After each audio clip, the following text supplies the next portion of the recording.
well, thank you. Good. So we hosted Senior Day last Friday afternoon.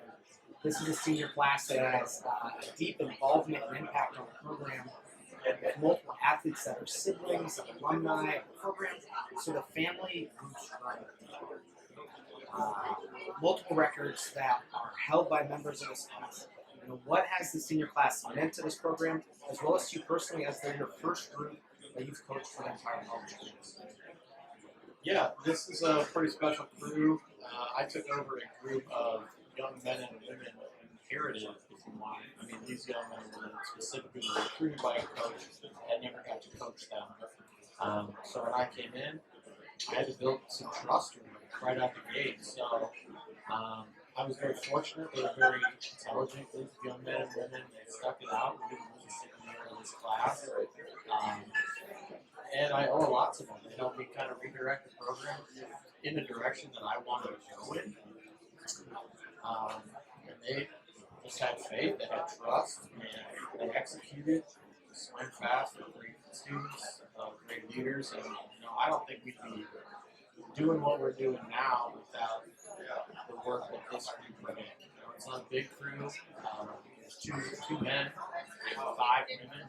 We had a couple join them throughout their time here. But between those 9, yeah, they've done some pretty special stuff. And I'm very proud of the work they've done. Austin Wolf hit an NCAA beat cut a couple weeks ago at the Phoenix Fall Classic. For someone who isn't familiar with swimming, what does that mean to hit that mark, and how difficult is that to do? Yeah, swimming's unique in the national qualification. So we have what we call an A cut or an automatic cut, we have a B cut, which is a provisional cut.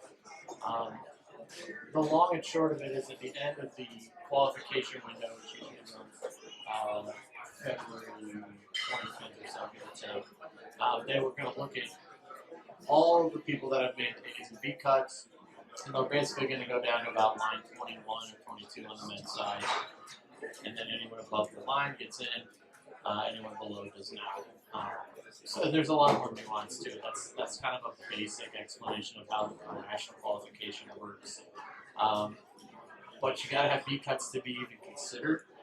Last year, I want to say the cutoff was about 10 seconds quicker than what Austin just did a couple of weeks back.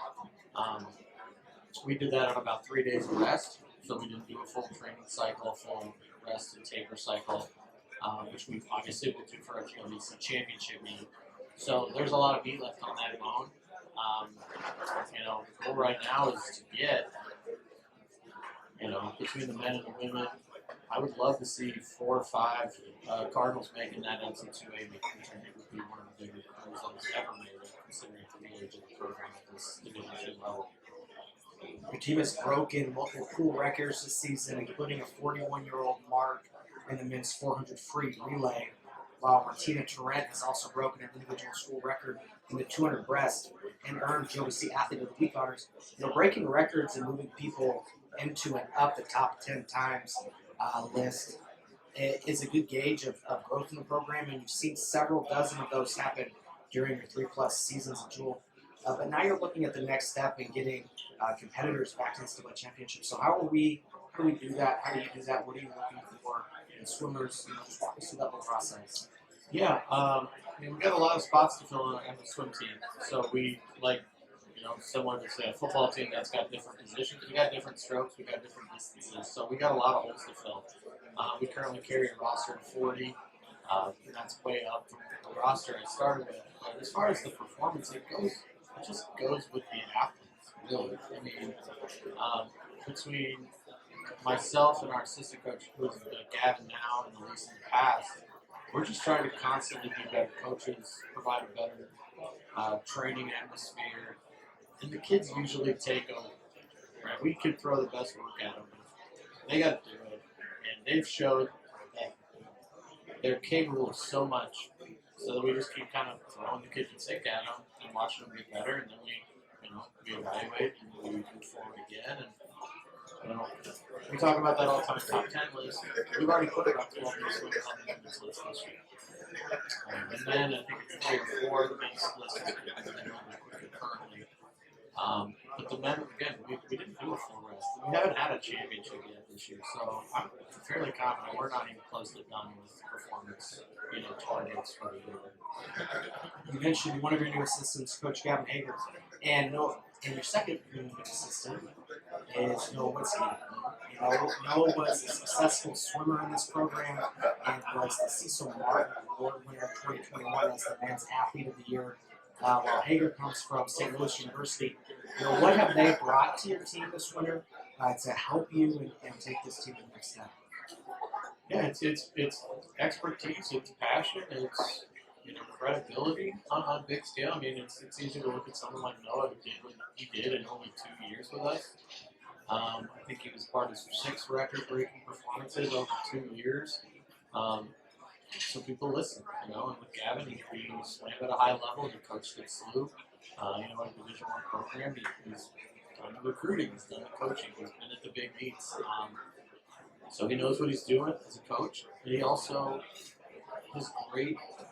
He's great at building trust. And, as former athletes, we know that if you trust your coach and you got faith in the program, you can really do no wrong at that point. So my favorite part of each segment are the favorite questions. We got this one. Oh, no. Just had Thanksgiving. Yep. What's your favorite Thanksgiving food? What's the absolute dish you have to have? I'm going to go controversial. I think it's stuffing. Because that's the only time you can eat stuffing without being thoroughly judged by those around you. Now, we have this. You can have turkey, have a green bean casserole thing. If you have stuffing at Easter, you're going to get looks. We had this conversation. We talked about, if Thanksgiving food is so great, why don't we have it once or twice a year? So I don't know. Maybe it wouldn't be great the second time. there it is. Thanksgiving food's I'm not just great throwing twice. out theories, man. This was Coach Greg Temple. We're live here at Conrad's Restaurant and Ale House. Eat, drink, local